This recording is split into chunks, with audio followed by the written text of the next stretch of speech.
ערב טוב ומבורך ברשות מוריי ורבותיי, בעזרת השם יתברך.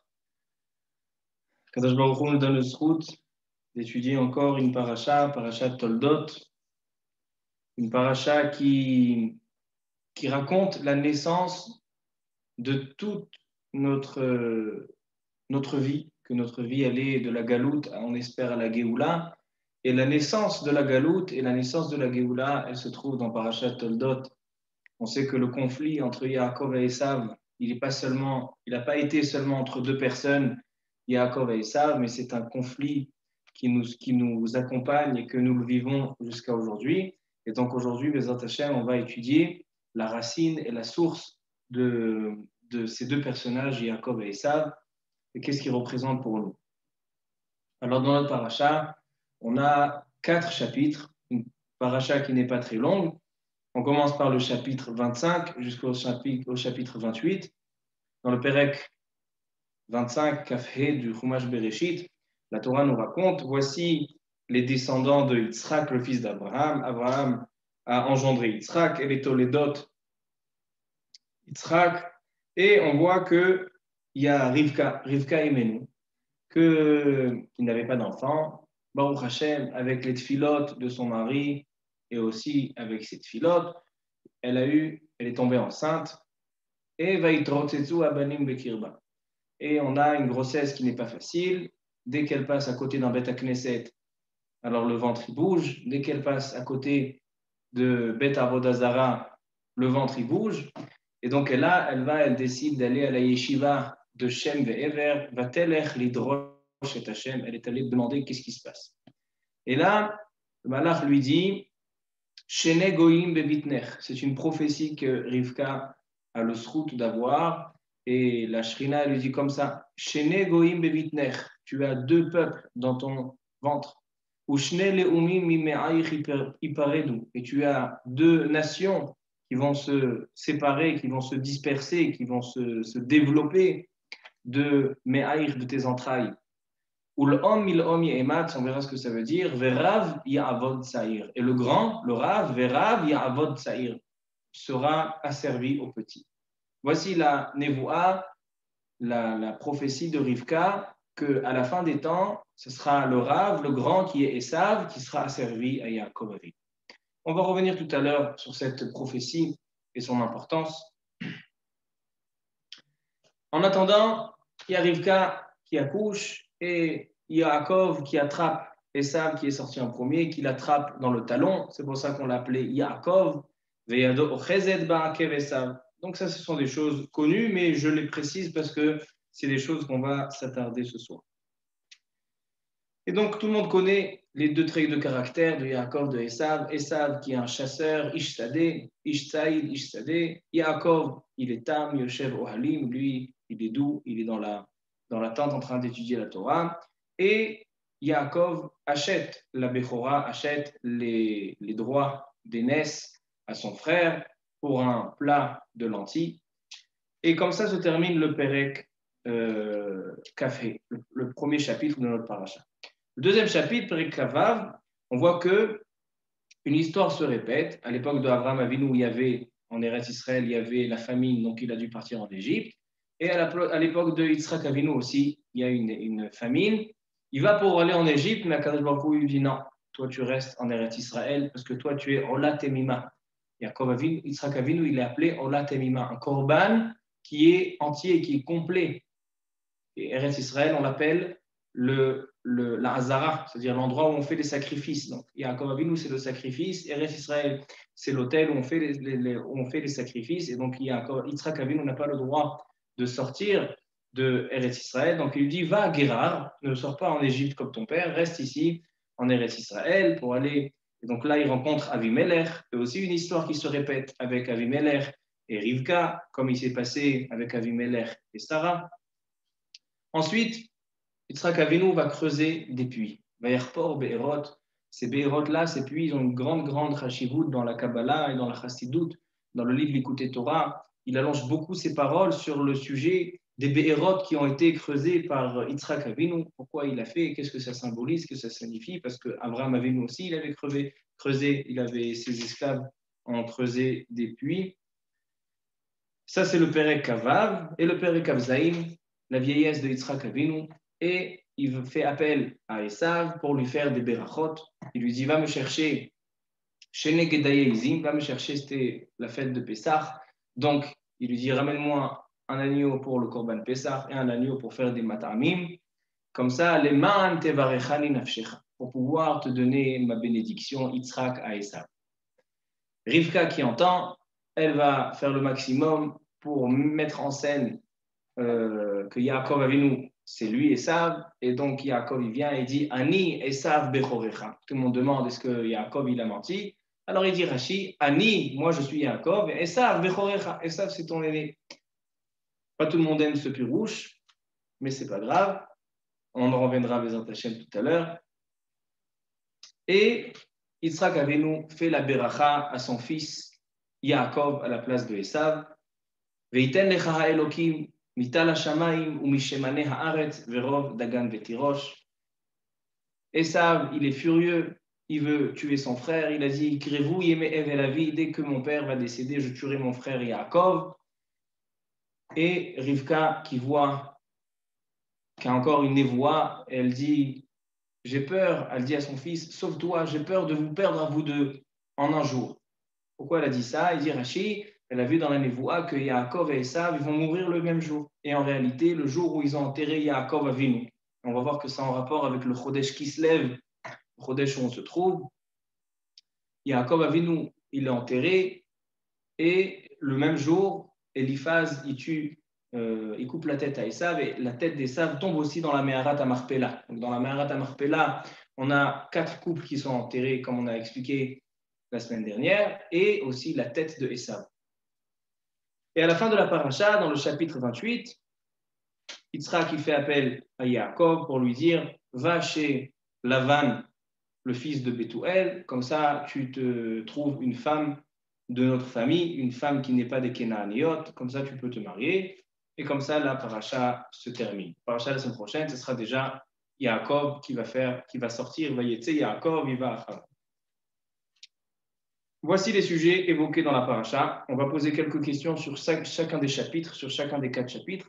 Et Bezat Hashem, on donnera une réponse que cette fois-ci, c'est une réponse qui est composée de 3 sfarim, le Shem Ishmuel, le Panim Yafot du Ba'ala Afla'a et du Or HaChaim HaKadosh.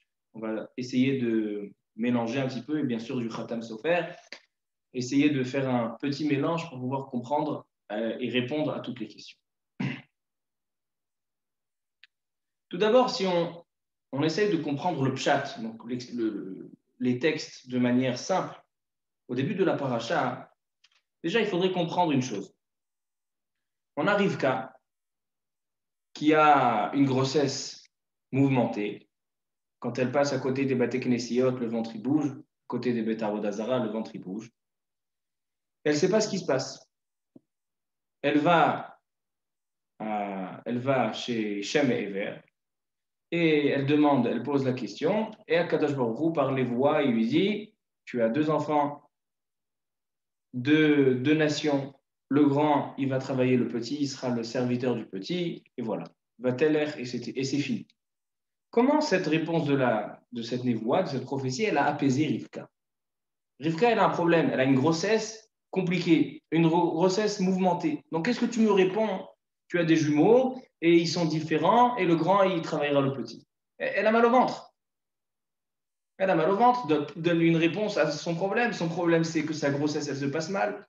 À tel point, ils nous disent les Chachamim, qu'elle a dit, Rivka, j'ai tellement mal que je préfère perdre les bébés et ne pas être enceinte. Et bien sûr, on va devoir comprendre comment c'est possible. Rivka, qui était akara, donc qui était stérile, elle a fait des prières, et ils ont prié, et ils ont eu une grossesse, et à cause de ça, c'est bon, elle a une grossesse qui est compliquée, donc elle ne veut plus d'enfants, elle préfère ne pas être enceinte. C'est quelque chose qui demande compréhension. Et la chose principale qui m'a vraiment interpellé cette année quand j'ai étudié cette paracha, c'est la considération qu'on a envers Esav. Dans cette paracha, on voit une considération énorme à Esav. On commence d'abord, la Torah nous dit que Esav il sort en premier. Donc, Esav, c'est le Bechor. Déjà ça, pourquoi Esav, c'est le Bechor? Si déjà Esav, c'est le Rachat. Alors, mets-le en deuxième place. Non seulement ça, c'est que Esav qui est Rachat, qui est Ish Tsaïd, non seulement que c'est le frère de Yaakov Avinu, mais non seulement c'est le frère, mais c'est le frère jumeau. Le frère jumeau de Yaakov Avinu, c'est Esav. Et je vais vous donner encore un plus grand chidouche. Il y a une question qui est posée par les Mefarshim. Comment est-ce possible qu'à la naissance, donc il y a un accouchement de jumeaux, tout le monde sait que ce n'est pas si facile que ça, pas si évident, un accouchement de jumeaux. Il y a Esav qui sort en premier, et Yaakov, Yado Ochezet Ba'akev Esav. Et il a sorti sa main et il attrape le pied de son frère. Si vous demandez à des sages-femmes, des femmes qui accouchent, ils vont vous dire que ce n'est pas logique. Quand on a des jumeaux, et chacun des jumeaux, il a une poche, donc il a une chilia. La chilia, la poche, elle recouvre complètement le bébé. Et donc, Yaakov, il était dans la chilia, il était dans sa poche. Donc, comment est-ce possible qu'il ait sorti sa main à l'extérieur pour attraper le talon de Esav?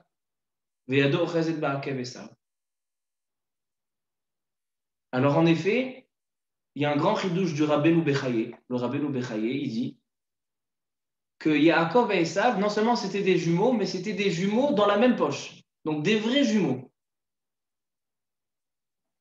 C'est un grand chidouche. Et donc, puisqu'ils étaient dans la même poche, il dit que c'est un S à l'époque, parce qu'à l'époque, les jumeaux étaient chacun dans une poche différente.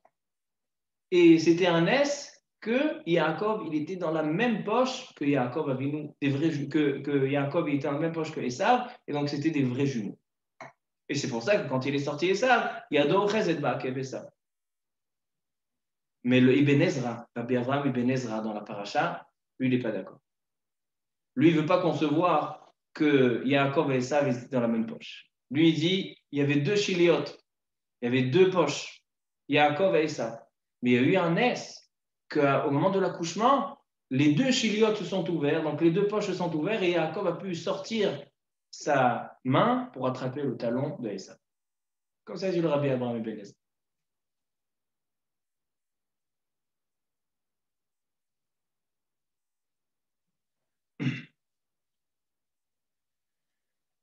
Alors donc, la question elle est, comment est-ce possible qu'un tel rachat, on sait que Alachaï, Esav, Sonel et Yaakov, que toute l'histoire de l'âme Israël, c'est le conflit entre Yaakov et Esav, et toutes les galouillottes, c'est Esav. On sait que le Rosh Hagoïm, c'est Esav. Ishmaël, tout le monde, c'est Esav. Donc, comment est-ce possible que c'était le frère jumeau? Et selon Rabbeinu Bechaye, c'était un vrai frère jumeau. Ils étaient vraiment ensemble. Et si on voit, on a eu plusieurs frères qui n'étaient pas vraiment, qui correspondaient pas vraiment ensemble. Par exemple, Yitzhak et Ishmaël. Yitzhak et Ishmaël, ils étaient frères aussi. Mais Yitzhak et Ishmaël, ils étaient de deux mères différentes. C'était une autre famille, c'était une autre maison. Yitzhak ne s'appelait pas le frère d'Ishmaël. Vous savez, quand on dit frère dans le Lashon HaKodesh, on dit Ach, Achim. Et le sens du mot Achim, il vient du Lashon Ichoui. C'est quoi Ichoui? C'est quelqu'un qui est en train de couper une salade et il s'est coupé le doigt avec le couteau. Alors donc, sa peau, elle s'est ouverte. Et la cicatrisation, dans le Lashon HaKodesh, ça s'appelle Ichoui. Donc, quand on a deux Achim, deux frères, ce n'est pas deux individus, chacun séparément en soi. Des Achim, ce sont deux morceaux, deux Kraïm, donc deux parties, deux déchirures. Et quand ils sont Achim, ils sont mit Achim. Ils se cicatrisent. Donc, en fait, ce sont une personne. Et ici, on dit que Yaakov et Esav, ce sont des Achim. Yaakov, il dit Atzilenina miyad achi miyad Esav. Esav, c'est le frère de Yaakov, pas seulement dans le sens physique, dans le sens de la nature, qu'il est né de la même mère, du même père, c'est qu'ils sont des Achim, ils sont des frères. Et des frères, c'est en fait une seule Yérida, une seule unité, et en étant Achim, ils se rassemblent. Alors comment est-ce possible qu'on dit que Esav, c'est le Ach, c'est le frère de Yaakov? Non seulement ça, c'est qu'on voit, il y a plusieurs pirouchim, quand on voit que Yaakov, il a racheté la Bechora, donc les droits d'aînesse, à Esav. Il y en a qui disent que c'est vraiment les droits d'aînesse, la Bechora, donc la succession de Yitzhak Avinu, s'il avait des biens, c'est ça qu'il a racheté à son frère Esav. Mais il y en a qui disent que non. Rashi, par exemple, il dit que la Bechora, c'est pas les biens, c'est pas la succession.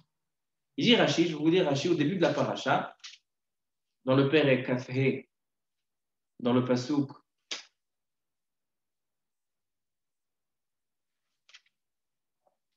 Lamed Aleph, quand Yaakov dit à Esav, vends-moi ta Bechora, il dit Rashi, les filles Sheha Avoda Babechorot. Il dit de quoi on parle, il dit Rashi, du travail au Beth Amikdash.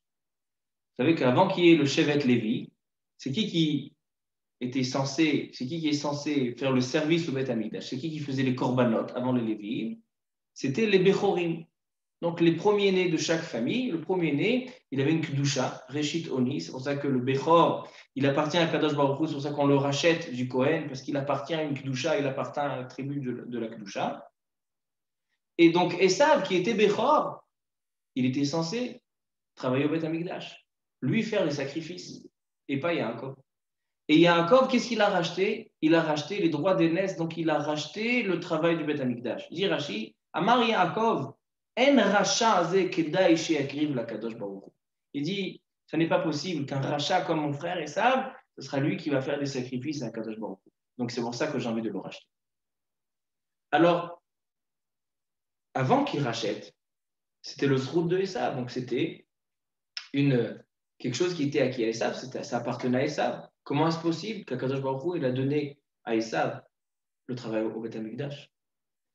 À la fin de la paracha, quand on voit les Berachot, Esav, il mérite d'avoir des Berachot. Et les Berachot, ils doivent être à lui. Et donc, Yaakov, il doit faire toutes sortes de tarboulotes, toutes sortes de déguisements et de mensonges et de toutes sortes de choses qu'il n'a pas l'habitude de faire.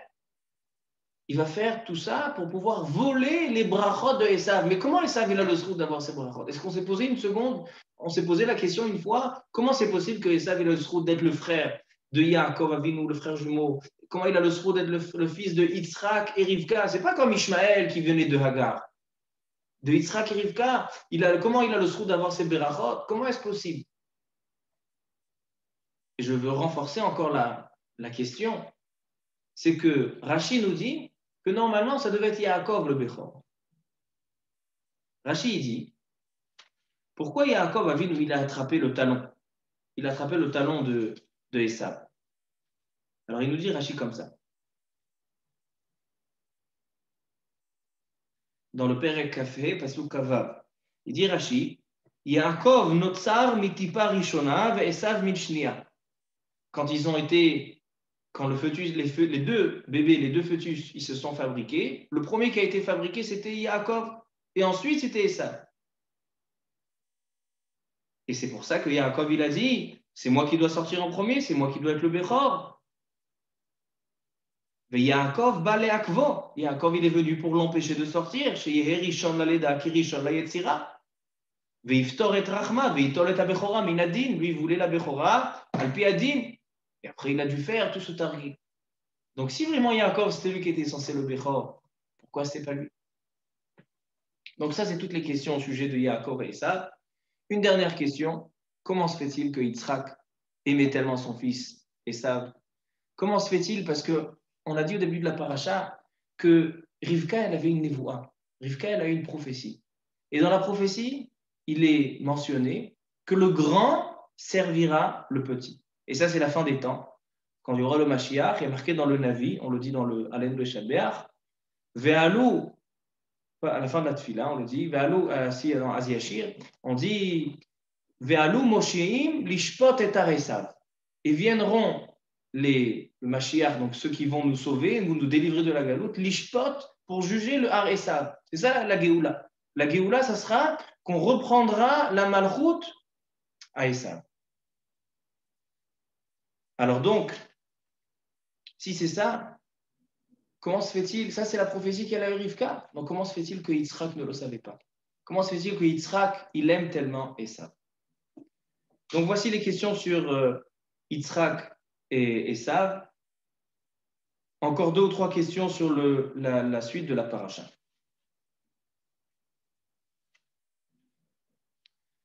Au sujet des Be'erot, donc des puits qu'il a creusés, Yitzhak Avinu.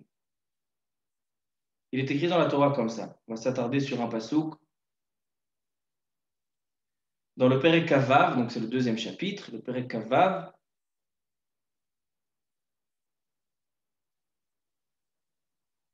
dans le pasouk Kaf. Vayarivu roe gerar im roe Yitzhak. Lemor lanu hamayim. C'est nous, l'eau, elle nous appartient. Vaikra Shem habe'er Esek, donc ils ont nommé le nom de ce puits Esek, quitte à Sekouimo, parce que c'était un conflit au sujet de ce puits. Vayarperu be'er acheret, ils ont creusé un 2e puits. Vayarivu gamalea, et c'est là aussi ils ont voulu s'en emparer. Vaikra Shema Sitna, mais la chambre de Satan qui veulent nous voler le puits. Vayarpor be'er acheret, un 3e puits. Velo ravo alea. Et sur le 3e puits, il n'y a pas eu de dispute. Vaikra Shema Rechovot. Et donc ils l'ont appelé Rechovot. Qui rive Hashem lanu farinu bares. Parce que Kadosh Baruch Hu nous a donné un puits pour pouvoir s'élargir et se développer sur la terre. Il vient le Ramban. Il dit le Ramban, pourquoi la Torah, elle nous allonge tellement l'histoire des Be'erot, ils ont fait un 1er puits, ça n'a pas marché, et ça intéresse qui? Il dit le Ramban, Yesaper hakatu ve'yarich be'inyan ha'be'erot, ve'yesh badavar nistar betocho. Il dit dans ces 3 Be'erot, il y a quelque chose qui se cache, il y a un sod, un secret qui se cache derrière. Qui ba lehodia dvar ha'atid. Il dit ces 3 puits viennent nous dévoiler le futur, donc la fin des temps. Qui be'er ma'im chaim, quand on veut parler d'un puits, il dit irmoz lebet elokim lebet amikdash. Un puits de be'er ma'im chaim, de l'eau qui vient donner une vie, une vitalité au monde, c'est le bet amikdash. Le bet amikdash, il a une kedusha qui donne une vitalité à tout le monde. Et donc, puisque c'est les enfants de Yitzhak, donc Yitzhak, il a préparé le terrain. Comme on dit, Maaseh Avot, Siman Labanim. Et donc, il dit le Ramban, Velachen, Haribait Arishon, le premier BR, Karashemo Esek, Irmoz le Bait Rishon, c'est le premier Bet Amikdash qui a été détruit, parce qu'il y avait des machlokot entre nous et les nations. Hacheni, Karashemo Sitna, le deuxième Bet Amikdash, c'est Sitna. Ça vient de Romez, c'est le 2e puits qui vient nous symboliser le 2e Bet Amikdash, qu'il y a marqué dans le Pasouk, que ceux qui ont détruit le 2e Bet Amikdash, il y a marqué Ubemalchut Achashverosh Kadvu Sitna al Yoshve Yehuda. Donc c'est ça le Sitna. Et le 3e, Kara Rechovot, Veu Abayit Ha'atid, c'est le 3e Bet Amikdash, Sheibane Bimera Be'amenu, Veu Yease Belo Riv Ve Belo Meriva. Il n'y aura aucune dispute. Ve'ha'el yarriv et gevolenu. Akadosh Baruch Hu, ça sera Rechovot, ça sera, il nous élargira nos limites. Kemo shene'emar, im yarriv Hashem et gevulecha, etc. Donc il dit, ces 3 Be'erot viennent nous enseigner la Geoula Atidit. Ça aussi, il faut qu'on comprenne le rapport. On va pouvoir peut-être rapprocher maintenant les 2 chapitres, un dans l'autre.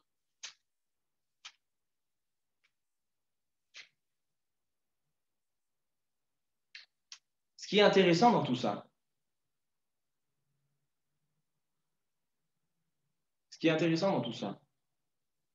c'est que Yaakov Avinu, son nom Yaakov, qui porte depuis sa naissance jusqu'à la fin des temps, on est les enfants de Yaakov.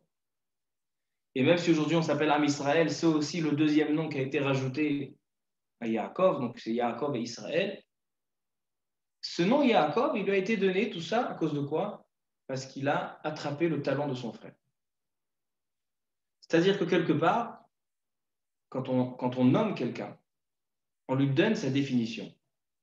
On lui donne sa mahout, son essence. Et si le nom de Yaakov, c'est en fonction de cet acte qu'il a fait d'attraper le talon de son frère, il faut qu'on comprenne en quoi le nom Yaakov, nous on est les enfants de Yaakov, nous aussi on doit avoir ce caractère de Yado Ochezet Ba'akev Esav. Nous aussi on doit attraper le talon de Esav. Mais qu'est-ce que ça vient nous enseigner? Donc voici les questions de la paracha, qui sont nombreuses, et on va essayer d'expliquer doucement, Bezat Hashem Yitbarach. Alors comme j'ai dit, le Esod de ce shiur, il est composé de 3 sfarim, 3 livres. Du Shem Mishmuel, du Rabbi Shmuel Misochatchov, du livre Panim Yafot, c'est un livre qui a été écrit par le Baal HaAfla'a. Baal HaAfla'a, le shiur de lundi, j'ai ramené le Baal HaAfla'a qui était le Rav Mouvhak, le Rav du Khatam Sofer. Le Baal HaAfla'a, il a des chidushim sur le chasse, il a un livre qui s'appelle Sefer Hamakne sur Masechet Kiddushin. C'était un Gaon Atzum, un des grands de la génération, Gaon Mouflag. Et le 3e livre, c'est le Orach Chaim HaKadosh. Donc, de ces 3 livres, on va essayer de répondre. Le Orach Chaim HaKadosh, à la fin de la paracha, dans le Perek Kafret, il explique un passage, et selon ça, on commence à comprendre. Quand Yaakov est ordonné par son père d'aller chercher une femme à marier chez Lavan Arami. Donc, c'est le même scénario qui était avec Abraham et Yitzhak. Il a envoyé Eliezer chez Bethuel. Maintenant, c'est le fils de Bethuel, c'est Lavan. Une histoire. Donc, toute l'histoire de cette paracha, c'est une répétition de l'histoire d'Abraham Avinu. Et tout ça a des raisons. Les Rishonim, ils en parlent beaucoup. Mais ce n'est pas le point que j'ai envie de m'attarder ce soir. Là-bas, il y a marqué dans le passouk comme ça.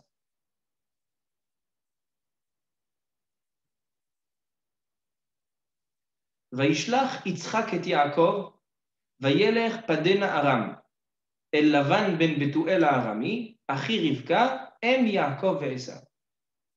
Dit le passouk que Yitzhak envoie Yaakov pour aller en direction de la maison de Lavan Arami, que Lavan Arami c'est le frère de Rivka, que Rivka c'est la mère de Yaakov et Esav. Comme ça il dit le passouk. Donc le Orach Chaim HaKadosh se pose la question, c'est quoi? Pourquoi on a besoin de répéter tout ça? On sait que Lavan, c'est le frère de Rivka. Et on sait que Rivka, c'est la mère de Yaakov et Esav. Non, Torah, elle dit, la mère Rivka, la mère de Yaakov et Esav. A priori, c'est un bisayon. Parce qu'on dit à Rivka, tu as 2 enfants. Un qui est bien sorti et un qui a lâché le chemin. Rivka aime Yaakov et Esav. C'est la mère de Yaakov et Esav. Il vient le Orach Chaim HaKadosh et il donne un yesod qu'il le répète dans plusieurs endroits. Il dit, comment est-ce possible que nos pères, nos avot, ils ont eu des enfants qui étaient tellement richaïm? Abraham Avinu, il a eu Ishmaël. Yitzhak Avinu, il a eu Esav. Comment est-ce possible que nos avot, qui étaient tellement kdoshim, que chacun des avot se trouve dans le Kisei HaKavod, comment est-ce possible qu'ils ont eu de tels enfants? Alors il dit, l'Orach Chaim HaKadosh, quelque chose qui est Alpi HaKabbalah, mais quelque chose qui est répandu, qui est connu. Il dit en fait, quand Adam Arishon et Chava, ils ont fauté, alors il y a eu quelque chose qui s'appelle Shvirat HaKelim. Qu'est-ce qui s'est passé?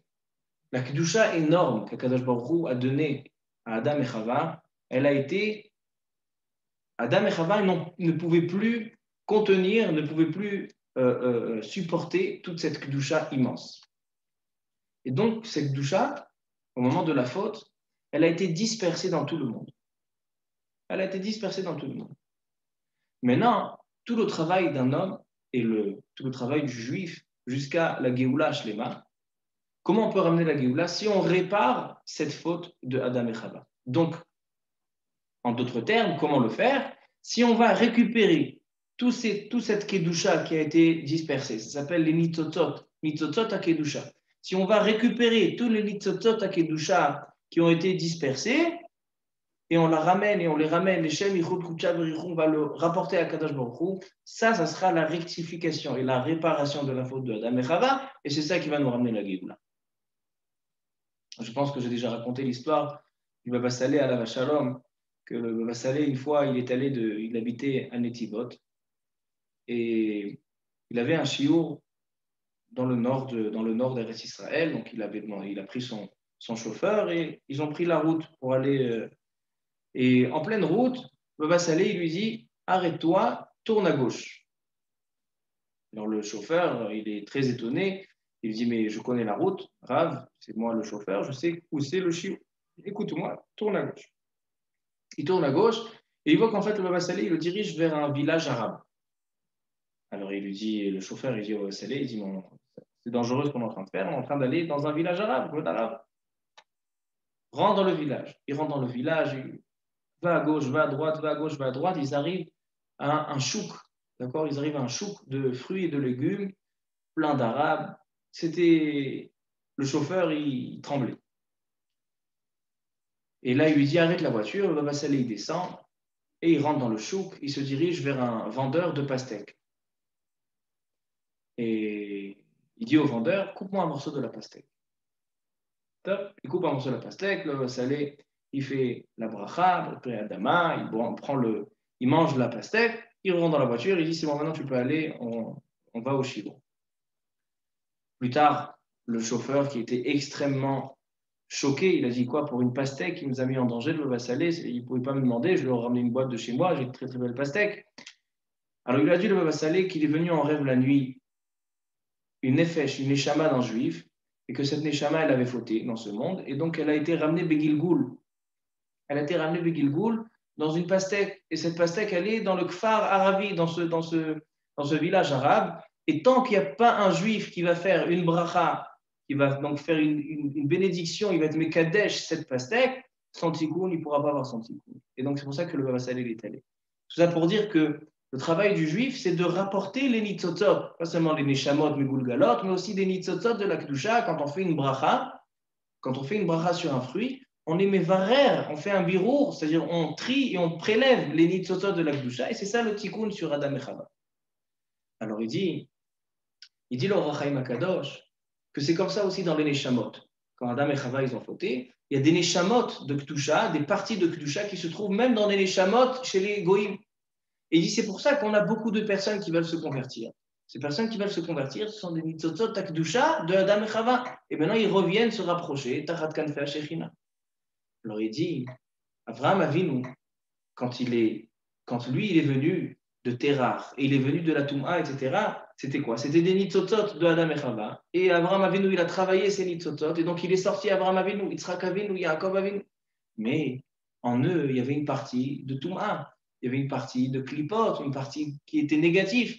Et cette partie-là, il faut l'enlever, il faut la séparer de la Kedusha, parce que quand on veut ramener les 12 tribus, on veut ramener les Yudbet, Shifteka, la Am Israël, il faut que ce soit le Kedusha, Betahara complète.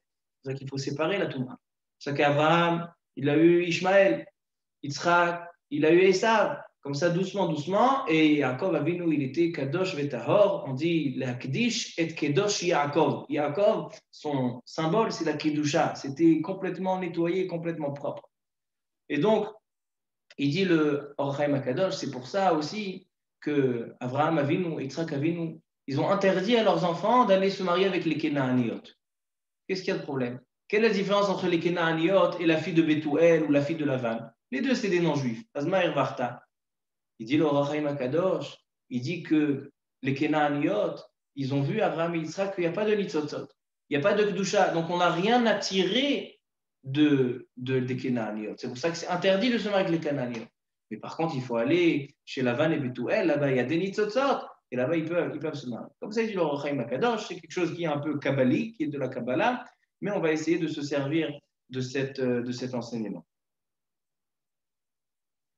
Maintenant, ça c'est le Ohr HaChaim HaKadosh. Il vient le Sefer Panim Yafot. Panim Yafot, le livre du Baal HaAfla'a, le Rav du Khatam Sofer.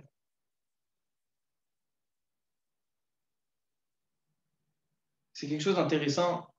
Il y avait le Gaon HaTzadik, Rav Moshe Shapira, Alav Shalom, tout le monde a entendu parler, je n'ai pas besoin de le présenter. Il a fait un shiur, ça fait des années, sur la parasha Toldot. Et il a rapporté quelque chose au nom du Khatam Sofer. Et plein de rabbanim, plein de chachamim ramènent au nom du Khatam Sofer. un chidouche. Mais en fait, ce chidouche-là du Khatam Sofer, il est marqué encore avant le Khatam Sofer. Parce que le Rav du Khatam Sofer, qui est le Baal HaAfla'a, le Sefer Panim Yafot, que je vais vous dire ce soir, lui aussi, il le marque déjà. Donc, ça veut dire que c'est ramené au nom du Khatam Sofer, mais c'est encore du Baal HaAfla'a. Quoi qu'il en soit, le Yesod, il est comme ça. Il dit, le Khatam Sofer, le Baal HaAfla'a, que Yaakov et Esav, il n'était pas censé être rachat. Il pose la question, comment ça se fait que Yitzhak, il aimait Esav? Il dit qu'à la base, Esav devait être un tzaddik. Non seulement qu'il devait être un tzaddik, mais comme Yaakov et Esav, ils avaient deux caractères différents. Un, il était studieux, et un, il était ishsadé, travailleur. Alors Yaakov et Esav, ils étaient censés être comme Issachar et Zevulun. Comme ça, il dit le Khatam Sofer, comme ça, il dit le Baal HaAfla'a. Yaakov et Esav, c'était censé être des tzaddikim comme Issachar et Zevulun. Issachar, il étudie, Zevulun, il le finance. Yaakov, il étudie, Esav, il le finance. Il explique le Panim Yafot. Il dit comment ça se fait? C'est quoi le travail de Issachar et Zevulun? A priori, Issachar, il est un petit peu inutile. Il est là seulement pour financer. Il dit non. Il dit, et je pense que c'est en rapport avec le Rachaim Akadosh, il dit le Panim Yafot, Issachar, son but, il est de prendre la matière, le choulin, donc toute la chose qui est le plus bas, c'est le chol, donc c'est tout ce qui est la matière, et séparer les clipotes de la Toum'a et de récupérer la Kedusha de chaque chose qu'il y a dans ce monde. Et lui, Issachar, une fois qu'il a fait cette première séparation des Nitotsot, il va le ramener chez Zevulun. Ça, c'est Zevulun, pardon. Zevulun, qui est travailleur, il va le ramener chez Issachar. Et Issachar, qui est dans la Torah, lui, il va faire un birour achar birour, c'est-à-dire il va faire un triage après un triage. Il va encore élever la chose qui lui a ramené Zevulun. C'est-à-dire que Issachar et Zevulun, c'est pas que Zevulun est secondaire à Issachar, mais ce sont deux shlavim, donc deux étapes. Il y a l'étape de Issachar, de Zevulun, et ensuite l'étape de Issachar. Il dit c'est comme la semaine et le Shabbat. La semaine, un juif, il a contact avec les melachot, il a un contact avec le travail, avec la terre, avec le chomer. Et lui, son travail du juif, c'est de séparer, de prendre le côté de la kedusha de chaque chose. Et Shabbat, c'est le birour achar birour. Shabbat, comme on n'a pas de rapport avec la matière, on prend ce qu'on a récolté toute la semaine et on fait encore une séparation et on élève encore. C'est birour achar birour. Donc Zevulun, il est comparé à la semaine et Issachar au Shabbat. Et dit c'était ça, Esav et Yaakov. Esav, qui était Ish Tsaïd, Ish Sadeh, c'était un homme de la terre, un homme de la chasse, il était censé prendre tout le Olam Hazé et de le séparer, de faire le birour, de faire le triage et de prendre la kedusha. Et le ramener à Yaakov, son frère, que lui, il fait le birour achar birour. Maintenant, quand Esav, il est sorti. C'est pour ça que Yitzhak, quand ils sont nés, Yitzhak et Yaakov, il a vu, c'était comme prévu. On a le Ish Tzadeh, Ish Tzaïd, on a celui qui va faire l'homme des actions, et on a l'homme de la Torah. Mais les deux, ils ont, ensemble, ils ont le même caractère. Ils ont le même but, le but de faire le birour. Il dit, mais Rivka et Yaakov, ils ont vu que Esav, au lieu de prendre le côté de la Kedusha, des choses du Olam Hazé, au contraire, lui, il est absorbé, il est aspiré par la Toum'a.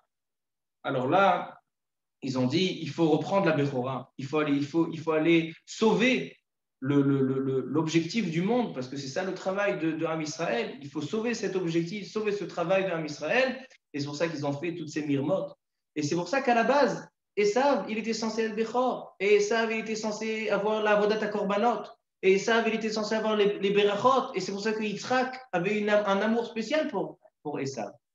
Mais comme il a été absorbé, donc il a échoué dans son travail, Yaakov, il a repris. Yaakov, il lui a volé, parce qu'il fallait tout faire, toutes les mirmotes et même le mensonge, parce que ce n'était pas pour lui, c'était pour le but, l'objectif du monde, l'objectif du travail d'Am Israël. C'est pour ça qu'il a fait toute cette arboule. Comme ça, il dit le Khatam Sofer, comme ça, il dit le Baal HaAfla'a. Et il rajoute le Panim Yafot, du Baal HaAfla'a, il rajoute le Panim Yafot, que c'est pour ça qu'il lui a dit, Yaakov, Yitzhak, il dit à Esav, il lui dit, ramène-moi, ramène-moi de la nourriture, etc., et je vais te faire la bracha. Pourquoi? Parce que Yitzhak, il était sûr que Esav, son but, c'est de faire comme Zevouloun, c'est-à-dire faire la séparation de la Kedusha dans la matière. Donc il lui a dit, ramène-moi à manger, ramène-moi des matamim.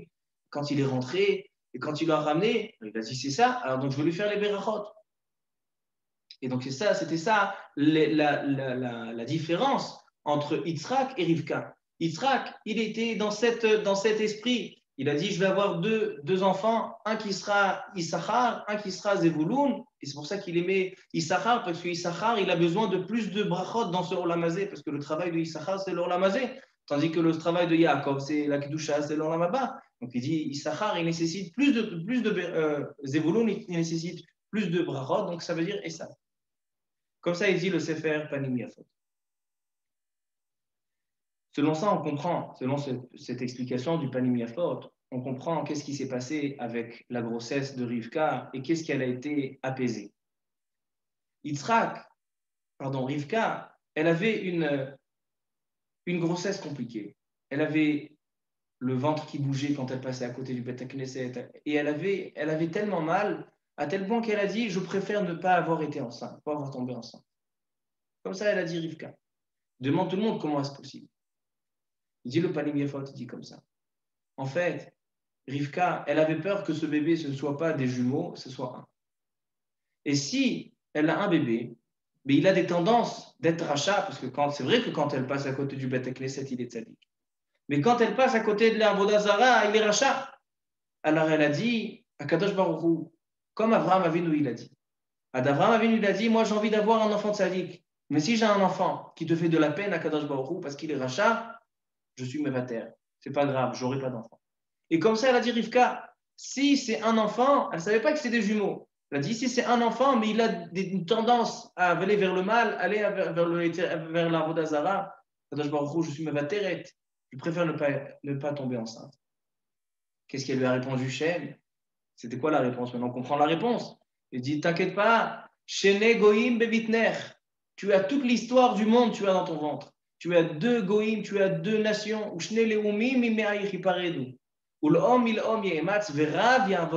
Et sache que le grand, qui est le rachat, il sera asservi au petit. Comme ça, il dit le Sefer Panim Yafot. Je termine avec le Shem Ishmuel. Avec ça, on pourra vraiment bien comprendre. Shem Ishmuel, au début de la paracha, Shanataf Reshaim Bet, il dit comme ça.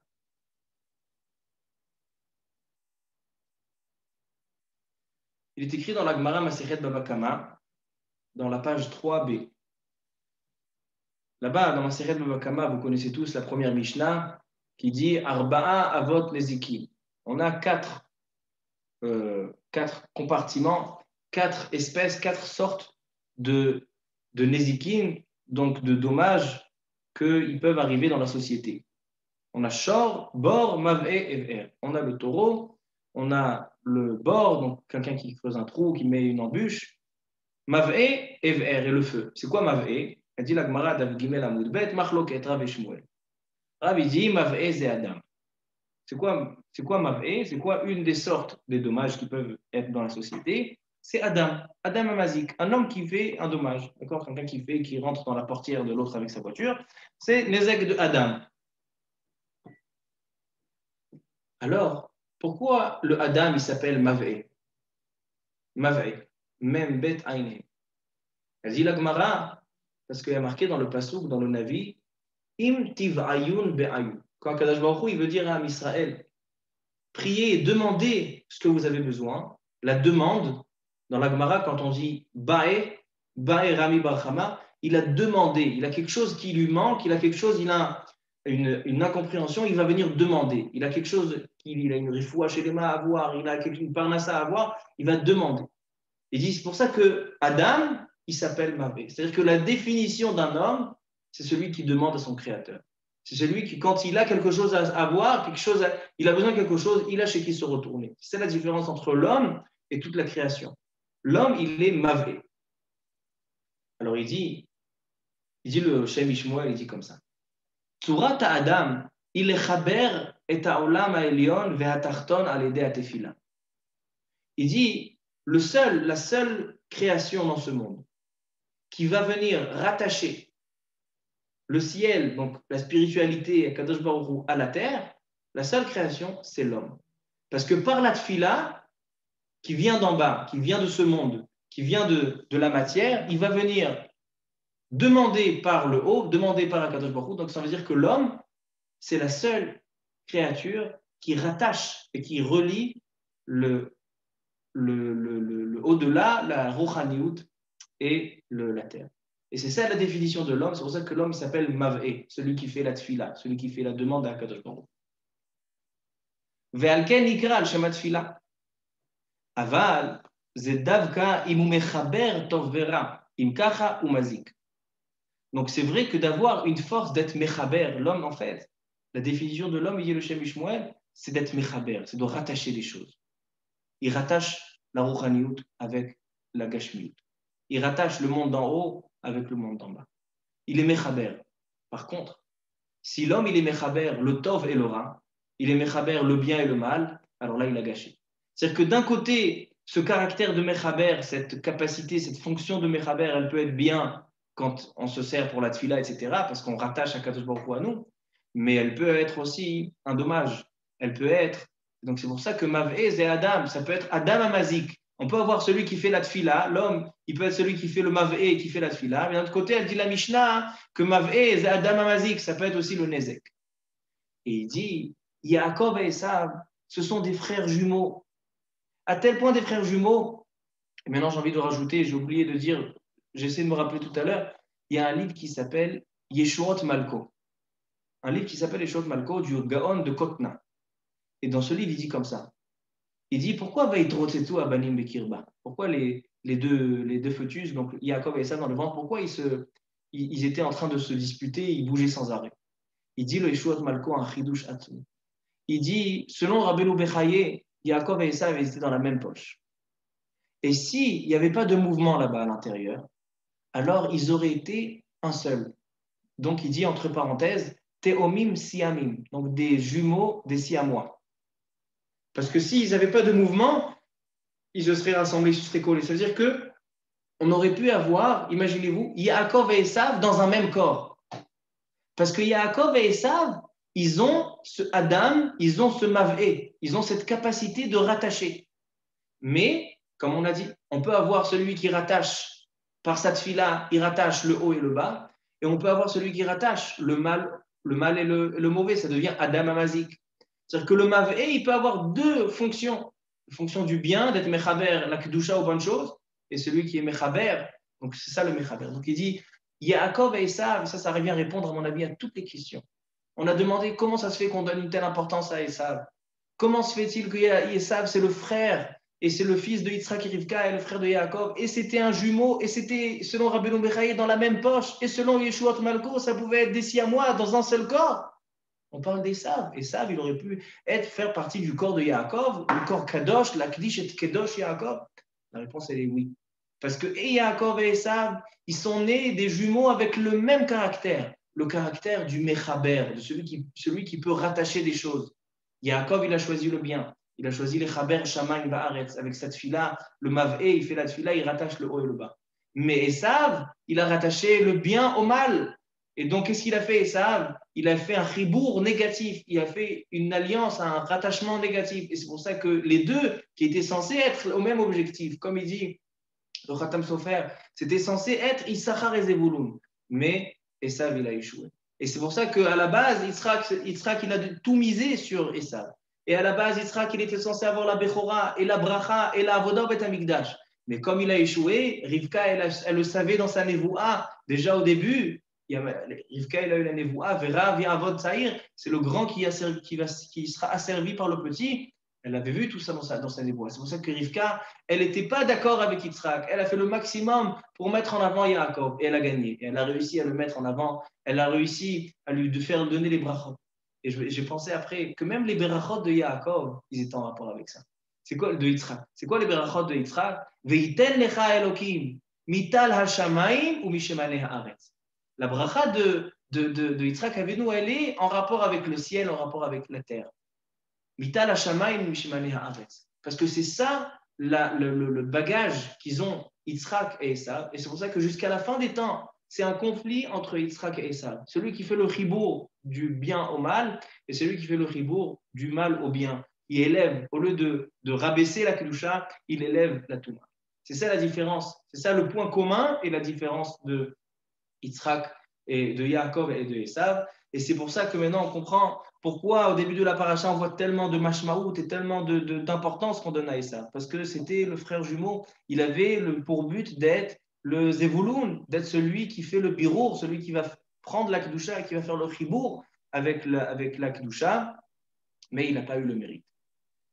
Et donc voilà, je pense qu'on a répondu à tous les points. Et peut-être juste on termine. Pourquoi Rivka, elle n'avait pas dévoilé sa névoie? Rivka, elle savait, dans sa névoie, elle savait que Esav va échouer. Pourquoi elle n'a pas dévoilé à Yitzhak? Alors le Ramban, à la fin de la paracha, il pose la question, il donne 4 réponses. Une des réponses, il dit que Rivka, elle voulait que, puisque Yitzhak, si elle aurait dévoilé la névoie à Yitzhak, alors Yitzhak, il n'aurait pas donné de bracha. Il aurait laissé Mina Shamayim. Mais là, comme il savait qu'il savent, il avait besoin, parce que c'était le Zevouloun, il avait besoin d'une bracha. Et elle voulait la bracha pour le Yaakov le petit, donc elle a laissé. Elle a dit, je ne vais pas lui dévoiler la névoie, il va aller faire la bracha, je vais mettre Yaakov en avant, comme ça Yaakov, il profite de la bracha de son père. Baruch Adonai le'olam, Amen ve'amen. המרחם על כל בריאותיו ויחוז ויחמול וירחם על נפש רוח ונשמה אשר הנפטרים משמתו מן העולם, הרב סעדיה בן חנינה חנה ואת בנימין בן מסעודה ואת ציביה בת מינדל ואת אברהם ז'אן קלוד בן צלין פרחי ואת יוסף בן ג'ולי מסעודה ואת מוריס מסעוד בן נעימה ואת נתן שמעון בן מזל ואת שוזי מוני בת כוכבא ואת אלירן אליהו בן לימור ואת אפרים רפאל בן ממה ואת יוסף בן מגדה ואת אבלין רינה בת מלכה בת מני ואת חנה בת שבת סוליקה ואת מרסדס בת חולה ואת של ההזכרה de mon arrière-grand-père, Rabbi Moshe Kleiner, תהא נשמתם צרורה בצרור החיים. מי שברך אבותינו הקדושים והטהורים אברהם יצחק ויעקב, משה ואהרון דוד שלמה, יברך וירפא את כל חולי ישראל, בכללם את שלמה בן יקוד ואת מרים בת שרה סברינה ואת שלום בן מסעודה ואת שלום שם בן חולה ואת יצחק זק בן חסיבה, ואת נעמי רבקה בת מרסי בן מסעודה ואת דוד בן סולטנה ואת סמואל בן בית יג'ולי ואת עמנואל יוסף בן חנה ואת חיים בן כמיסה ואת חווה לאה בת אסתר ואת ליזה בת יעקב ואת יעקב בת ליזה ואת שלום חיים בן חנה ואת הרצל בן שמחה ואת מנחס בן זיתה אסתר ואת ברכה מרים בת סולטנה שם מרפאים ברפואה שלמה, רפואת הנפש ורפואת הגוף, וכן יהי רצון ונאמר אמן. שבת